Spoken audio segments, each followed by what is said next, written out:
flow of every feeling you have, that is sanity, and you're crazy to withhold.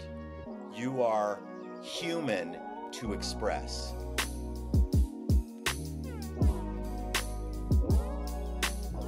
Welcome, Stefan Haves, to my podcast. Thank you very much. I know this is going to be so fun for us and for people listening today because you are the funniest guy I know. And I know a lot of people. Oh boy, a lot of expectations out of the gate.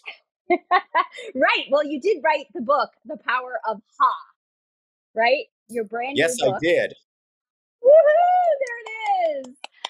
Okay, so that's a shameless plug right off the top. We're going to get to that. I first want to talk about how we met.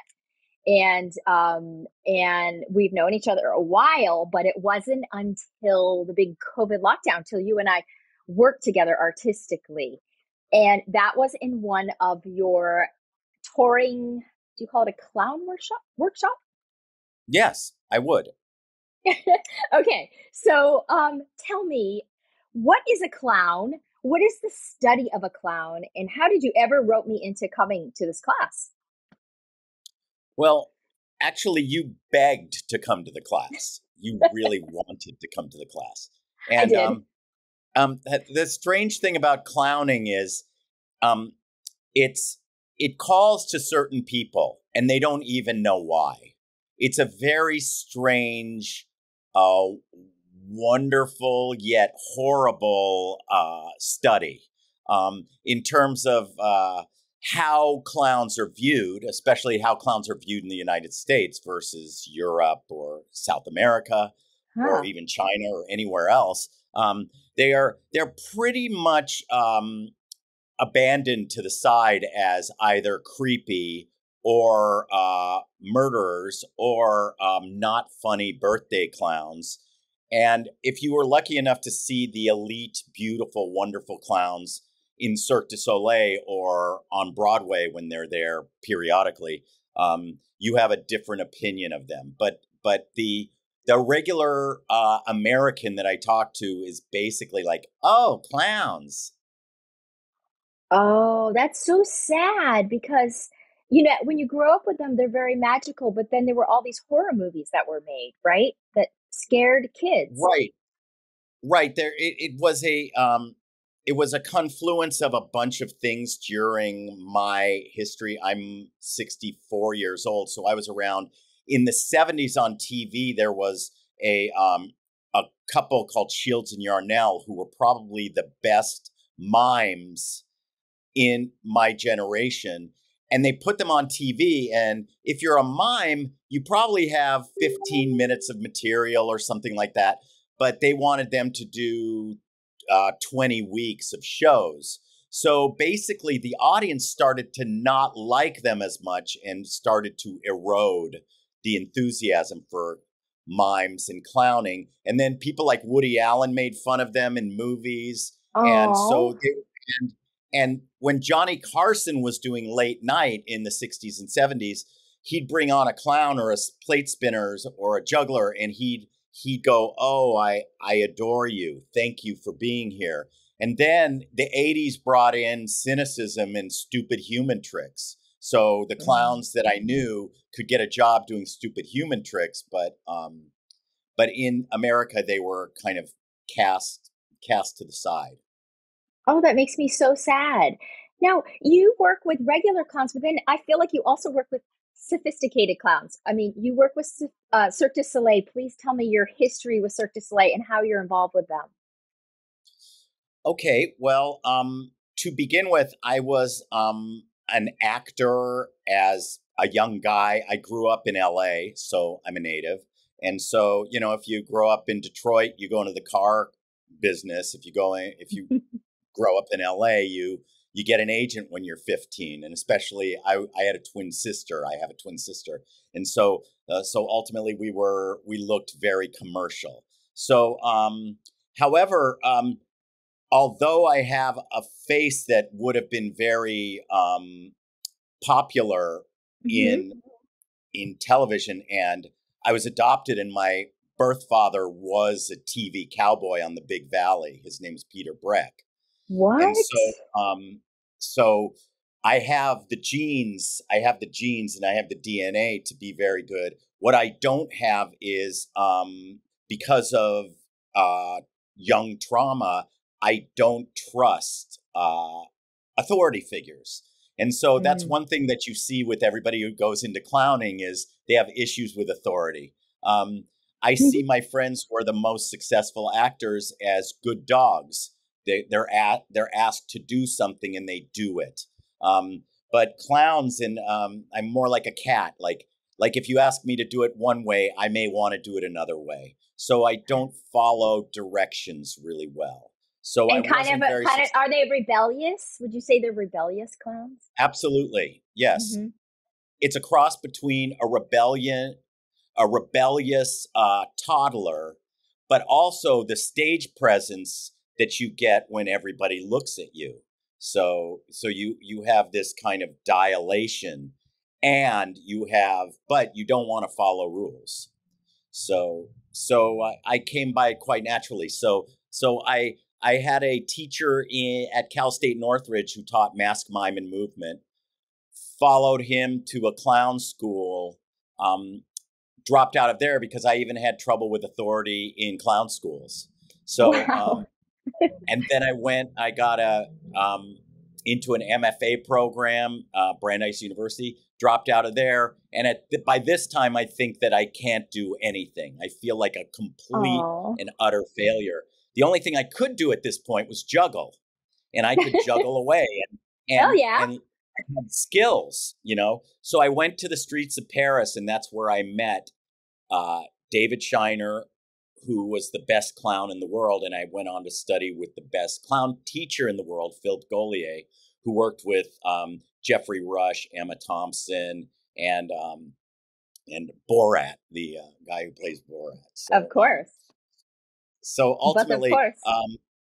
and with that meeting on the streets of Paris, David Shiner, he went on to do Full Moon with Bill Irwin at the Richard Love. Rodgers Theater on Broadway, and then went on to direct Kuza. And I came on as his comic act designer. So I design clown acts and I work with characters. So my deal is the storyline throughout a Cirque show.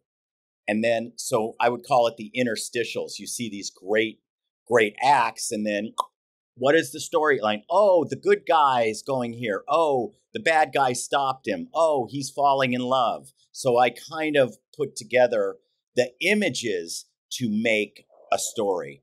I don't do the narrative. I don't hit them over the head. It's closer to a museum. There was a line in your book that said, I am a clown teacher. I devise shows conjured from thin air. Is that true? Is there really nothing laid out and you come in and put it together? Like the show I just saw at the Actors Gang, Tim Robbins' company, Shambles. Did you put that together from air? Yes, of course. I mean, and it usually is, and especially it comes out of, um, first of all, you have to get out of your own way in terms of you and source and imagination, and then once you get out of your own way, you got to see what you love, right? So Mhm. if I had an opportunity to do something, I'm like, God, I really like aliens. I like aliens as a Right. thing to play with, and I like the naivete of the early 1960s live television, kind of like where things are kind of they're not dirty, but they're kind of risque. So everything felt a little more naive. So I look at my work with clowns as we are prepubescent.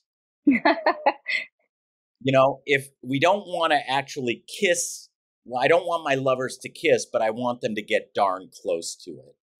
Oh, that's so Or I sweet. don't Yeah, I know, and that's the empathy that you get from the entire audience is we're not like when I saw Zumanity, which was a sexy show for Cirque, and they were actually kissing and doing stuff. And I felt like, oh, I'm like the outsider at high school watching the cool kids on stage. And I never want theater to be like that. I always want it to be inclusive. And we can all understand what it's like to love someone who's out of reach. But not all Hmm. of us know what to do once you get that person. Now we're in puberty and beyond, so how do we dream? We all dream together of the beautiful partner or vanquishing a bad guy. I love what you're talking about. It seems like that would be empathy training for, could be a world changing thing, learning tool to teach people. Do you work with non-actors doing this work, trying to bleed into other areas the way, I do that with method acting in museums and different people, walks of life, trying to get them to come from a new place that's inclusive? Are you working outside of Cirque in your shows with regular people? Yes. Yes, I am. I just wanted to finish the Yeah, Conjure from Thin Air because I yeah. did the first half, which was the actual who, what, and where, which is in my brain. Okay, that's like, oh, I want it 1960s, and I want it to be a NASA space party, and I want it to be with aliens. Now comes the thin air. I get you. Someone has to give me the ingredients, and I bake the cake. So my show is completely dependent upon the cast, like who walks in, and then I customize the show Wow. to the strengths of the artists. So if I will take a whole field trip with someone if they have a lot of flow and start to move towards a direction which is fantastic. And I did that in my show. Mariana Giaccazzino, I think her name is. She's she's a triple threat. She's a singer, dancer, and actress. And so I made her Ethel Berman, who sang Broadway tunes and Mhm. dances like Liza Minnelli at another point, and da. So it depends who walks in my door. So I do conjure from nothing, but Mhm. but now I draw out the show to the strengths of who's there. And then Now that's quite answering the improvis is that improvisational? Because I saw you, I was watching you watching your show, because that's what I do uh-huh. when I'm teaching. I'm watching Yeah. people and I like behavior. And I was watching you and I literally saw you kind of like push someone on, like, go now. So was that, obviously you've been doing that show Shambles for a while. Was that just your impression in that moment? Like, that actor should be out right now? No, there's very little improvisation with what I do. It's almost like a very precise scored movie. Hmm. So I probably said go, but I give a lot of encouragement because comedy is about comfort and Mm. confidence and building a container which everybody feels safe in. And so they will deliver a better performance if I do that. That's a lot for you to hold, all those people emotionally. What's that like? Um what's that like? It's it is it's energizing Mm, good. because there's no failure. There's no failure. So, but how much within the confines of the fences can these stallions make amazing stuff? Hmm. But we don't go outside the fences. Yes. Do you And I feel can like, go back to your question. yeah, I'm sorry. You want me to go back to your question you know about what? Yes, I do. non-actor actors? I have so many questions for you. Yes, go ahead. I get to get so um, excited about I the talk about creativity. Right, I know.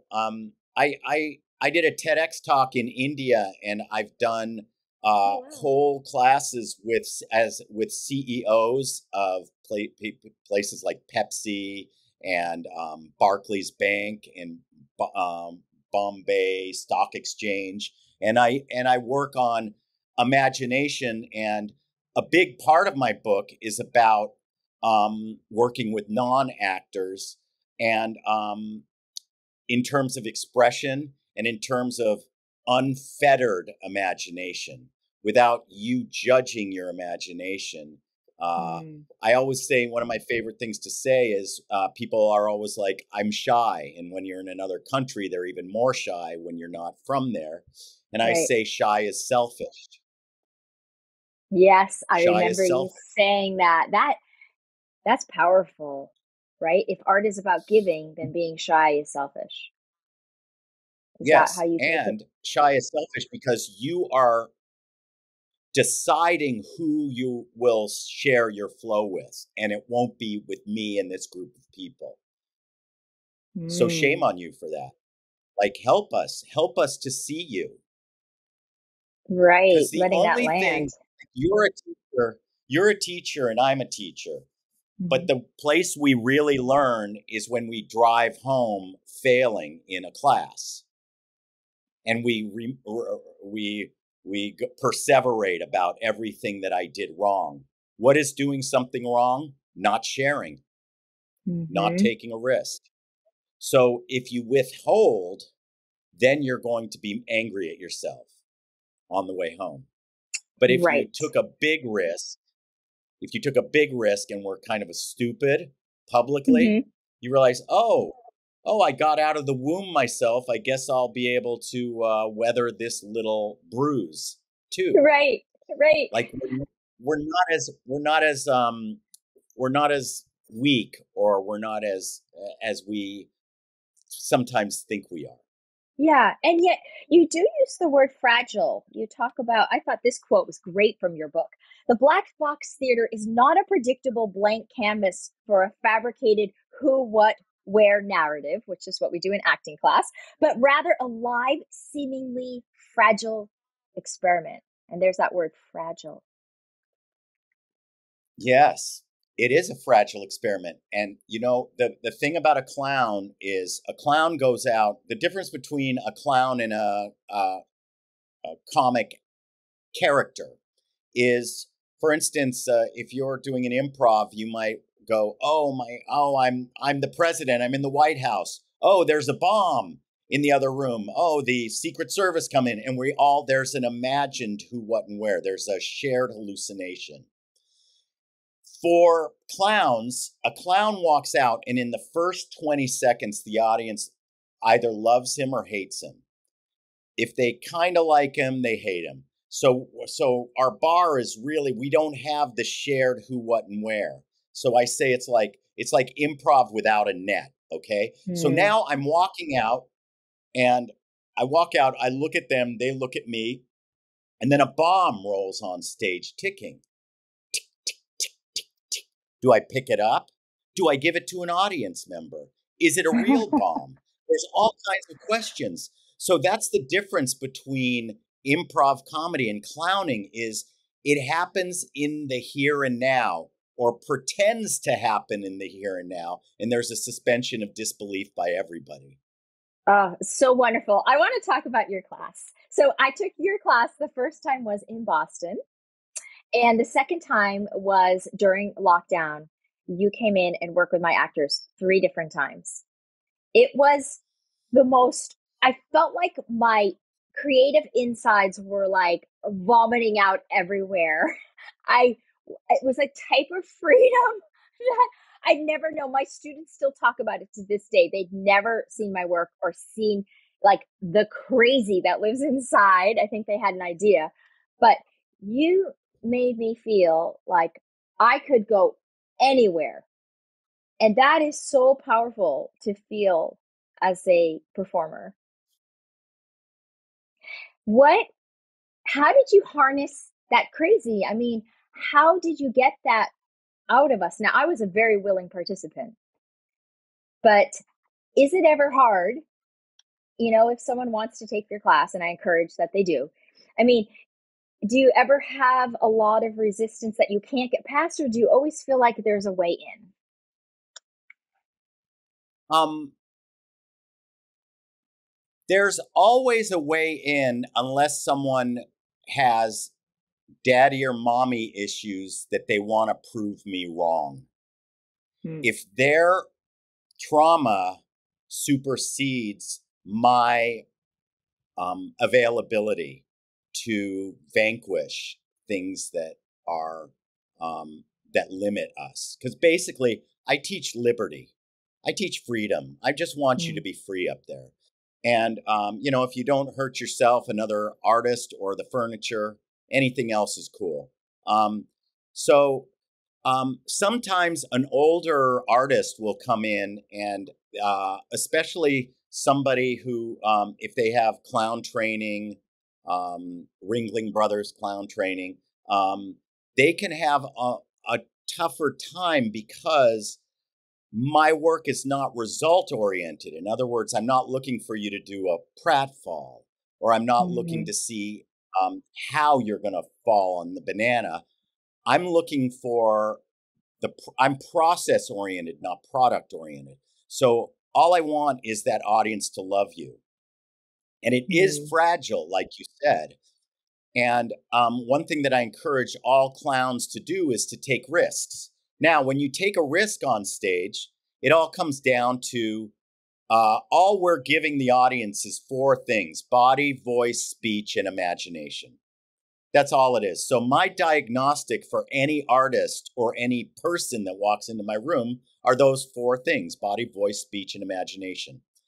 Now, those things are, we're all addicted to adrenaline.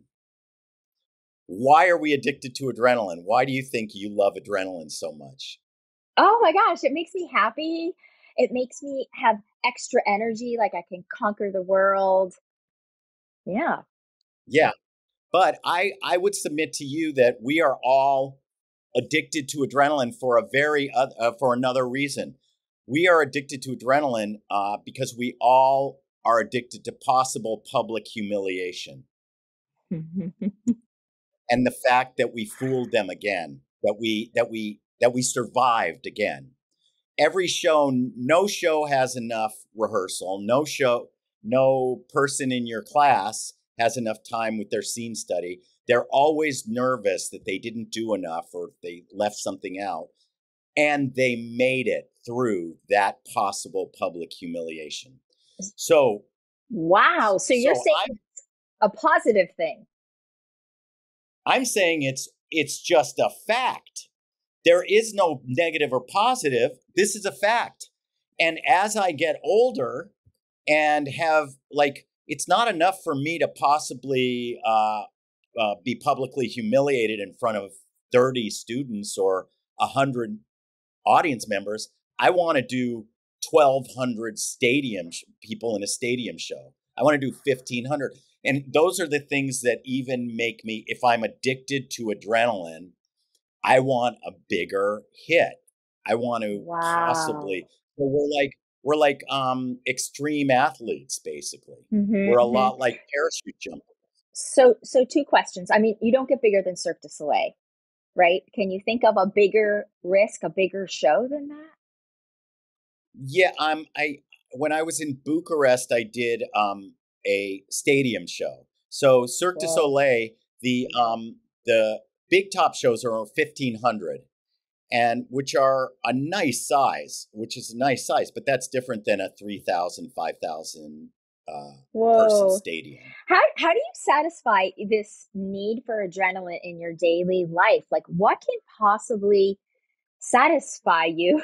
Like I know you like to walk on the beach, but I mean, like even that, is that enough? Like Yeah, it's very true. I mean, I'm just coming off a show right now where and it's it's very difficult. It would be a lot like the end of Hurt Locker, when the guy who detonates bombs, deactivates bombs, comes back home and just goes, "Oh, I want the," and so I'm having to regulate that.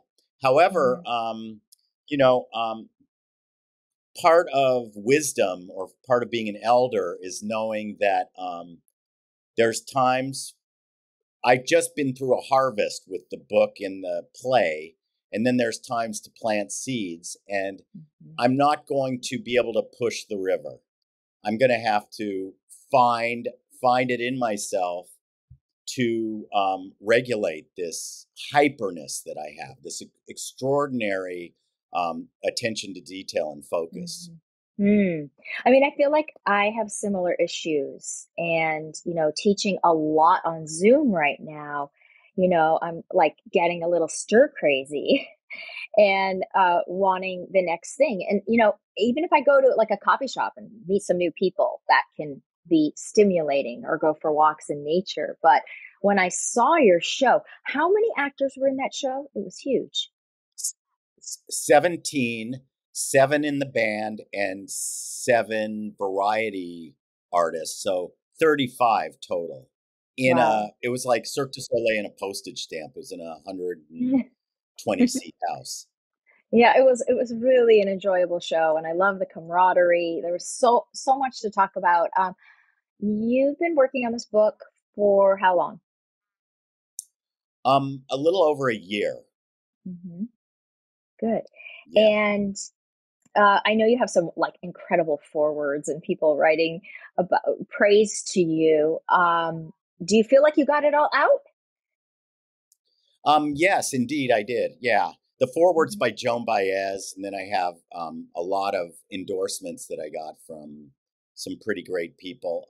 Yes. Uh, yeah, the thing is, you know what it is? It's encapsulating and it's capturing um, my life from a lost 18-year-old, and then having a bunch of disappointments, and then starting to scrape my way up, and then just keeping on with the passion.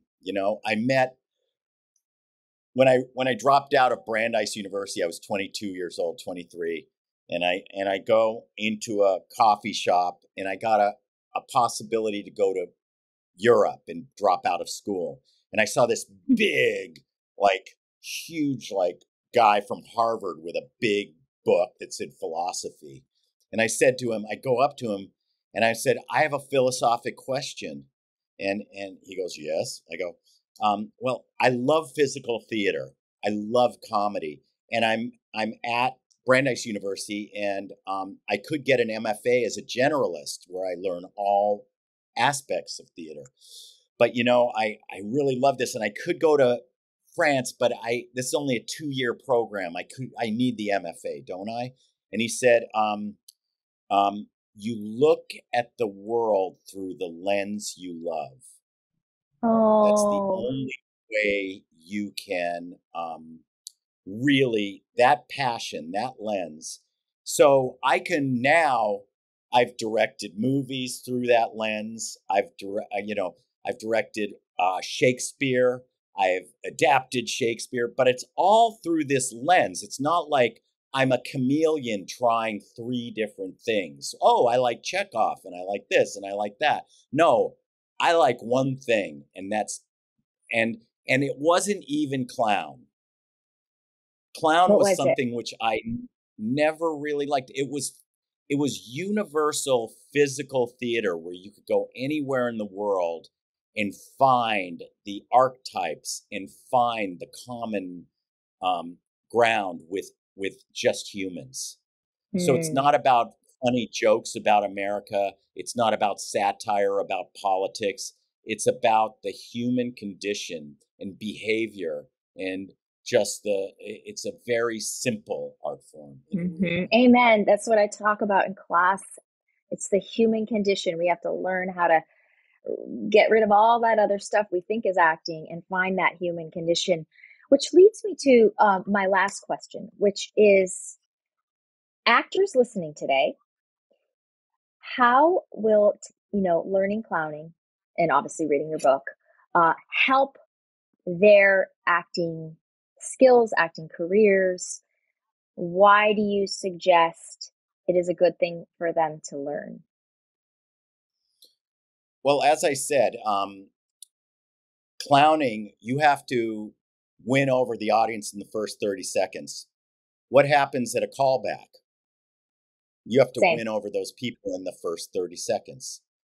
How is it in the same if you're doing theater, if you're doing a movie? Do I care about this person's journey, or do I not? So what is the first hint that I don't like this person? Hmm. Yeah, I mean, this is even more pertinent now with all the self-tapes. So the Yes, first so I'll tell you the reason I don't like somebody is because they aren't breathing. Mm, If they okay, are I'm breathing. holding their breath, right, there we go. There we go. If they're holding their breath or they're just exhaling, ready to do the line, then they're in a male paradigm, which is exhalation. I'm interested more in how people receive Hmm. and how they receive both success and failure. You know, a clown can always say, I'm sorry, directly to the audience. I'm Mhm. sorry, I came on a little strong at first. Will you give me a do over? And they'll say yes. And an actor can do that too. Is the actor in the here and now? Because that's where the clown lives. So the actor who has the antecedent event, the what do I want? What's my objective? What's my obstacle? Mhm. All this kind of stuff. That's all blah, blah, blah, blah, blah. That's all brain work. Okay. Mhm. And the brain is about, future. I know this person's going here, so I better do this.